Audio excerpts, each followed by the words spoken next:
Napalitaan mo ba yung mga kababalagan na nangyayari dito sa lugar natin? Oo nga eh. Nakakakilabot? Sobrang nakakakilabot.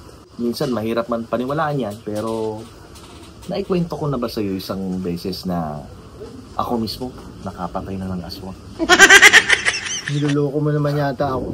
Oo, pare. Nakapatay ka na ng aswang? Nakapatay na ako ng aswang. Paano? Well, hindi ko naman talaga siya napatay na pinatay ko ng pisikal. Pero ito kasi yung nangyari. Isang beses na naglalakad ako doon sa bukid ni Mang Castor. Natatanda mo ba? Aba, delikado dyan sa bukid ni Mang Castor. Sabi ko na sa'yo. Ang dami nang natinik doon. Oo, pare. Naglalakad lang ako at kukuwasan ako ng mga pilapil para ipangsiga sa gabi. Ano yung gabi yung pilapil na yan? Ba't ka magsisiga sa gabi? Alam mo na nahihirapan na kami puro gasera na lang ang gamit namin. So, nabuti ko na maghanap na lang ako ng mga pilapil na natira doon. No, gusto mo apuyan mo na yung buong bukid para magliwanag sa gabi? Yun pa yun sana Kaya lamang, yun nga. Nakakita ko ng aswang. Aswang? Ano ba ang klaseng aswang to? Itong aswang na to ito yung napapabalita doon kay Mang Esang. Si Mang Esang? Yung nadapisan ng pakpak ng aswang? Oo. Ito yung aswang na magaling din mangkulam. Hindi lang siya aswang. Aswang na mangkukulam ka. Aswang at nangkukulam talaga. Lahat ng sasabihin niya para bang may sumpa. Pag sinabi niya, mangyayari agad. Aba, grabe. Napakadelikado pala ng aswang na yan. So, siguro mga bago alas 11 ng gabi, napapalakad ako doon. Ba, 10 oras na ng Oo, wala nga. Kaya nga nakita ko, may babaeng nakatuhan. Oo.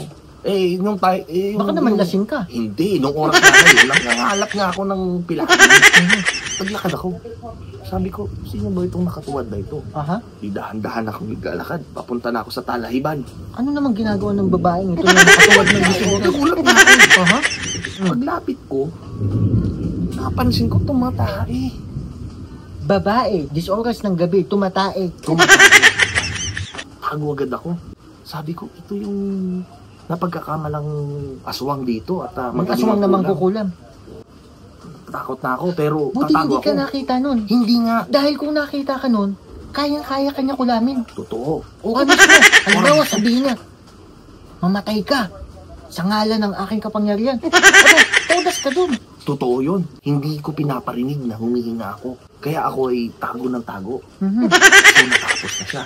Ang bilis niya. Biglang nagbago ng anyo. Hindi ko alam kung pusa ba yun o baboy. Basta napakabilis ang takbo. Pagkatapos tumae, nag-anyong hayop, tapos tumakbo ng mabilis. Sobrang bilis. Aba, matindi. Di Aswang lumapit talaga. ako. Aswang talaga.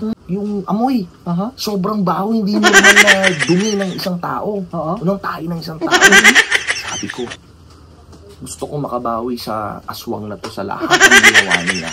Sa masasamang ginawa niya. Sobrang ginawa niya sa lahat layo natin. Sa lahat ng nabiktima niya. Totoo. Sa lugar natin. Ano ginawa ko? Anong ginawa mo? Kumuha ako ng sanga at inilipat ko yung tae niya doon sa pilapil. Sumundo ko. Sumungkit ka Kinuha ko lahat. Ano mo yun? Eto nga. Dali-dali akong tumakbo. Kasi sigurado ako na yung aswang na yun may bibiktimahin ulit. Naglakad ako. Tinignan ko kung saan siya pupunta. Pagpunta ko doon sa may malapit doon sa kalayuan ng nayon, nakita ko yung pinagtataguan niyang bahay. Natagpuan mo kung saan nakatira yung aswang. Natagpuan ko. Ako, delikado yun. Kaya nangangatog ako habang... Sa oras na nakita ka niya, na nalaman mo kung saan siya nakatira, kaya kanyang patayin o mismo, sasabihin niya lang, mamatay ka sa ngalan ng aking kapangyarihan. Totoo yun. Kaya nga ang ginawa ko, nung nakita ko na ngayon, yung kanyang bahay at yung kanyang pintuan. Oh, ano nangyari? Pagtingin ko sa paligid, kinakabahan ako sa kwento mo, huwag mo na kong mo. Ano mo malaman ko? Oh, sige. Alam mo ang ginawa ko? Anong nangyari? Kinakabahan ako sa kwento mo. Dala-dala kong tae. Yung sa kahoy. na nasa lapi. Mhm. Ipinahid ko dun sa doorknob nung aswang. Sa bahay niya. Sawa ka ng pintuan. Oo, sa hawakan ng pinto. Tapos? Alam mo bang ginawa ko? Anong nangyari? Pinasok ko dun. Kaya sa ko. Ilan na tayo hawak? Oo, talagang pinuno ko. Mhm. Lahat yun, puro tayo niya. Tapos, tumakbo ko ng papalayo. Mhm. Pagtakbo ko ng papalayo, Buti na lang, hindi ka talaga nakita. Nakadaan ako. pero nararamdaman ko na may tagaspas. Tapos kung nakita ka ng aswang na yun, sigurado ako, kaya ka nang paslangin organismo. Tama yun. Sasabihin niya lang, mamatay ka sa ngalan ng aking kapangyarihan. Sobra. Kaya nga ang ginawa ko, dali-dali talaga ako, tagtago talaga ako. Oo. Nung nagtago ako, hinihintay ko siyang bumalik. Aha. Kasi alam ko na mayroon siyang bibiktimahin ulit. Naramdaman ko, napapalapit na siya dahil nararamdaman ko yung pagaspas ng Oo.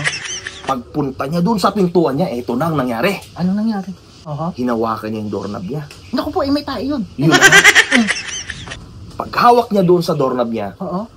bigla siyang nagulat. Oo. Sabi niya, anak ng tuta, sino tong naglagay ng tae dito? Bakit may tae dito? Oo. Biglang sumigaw yung aswang. Pare. Ang sigaw ng aswang, putang ina! Putang ina, kung kanino man tayo to, mamatay ka na! Sabi namatay siya. Iglap-iglap lang, pare. Namatay siya. Oo. Naku, ayos pa yun. Namapadap. Mula nun, pare, Napakahusay pinagyapan na ko pala. ngayon, pare, sa lahat ng kanayo natin. Nakapatay ko ng aswang. Saka palang alamat.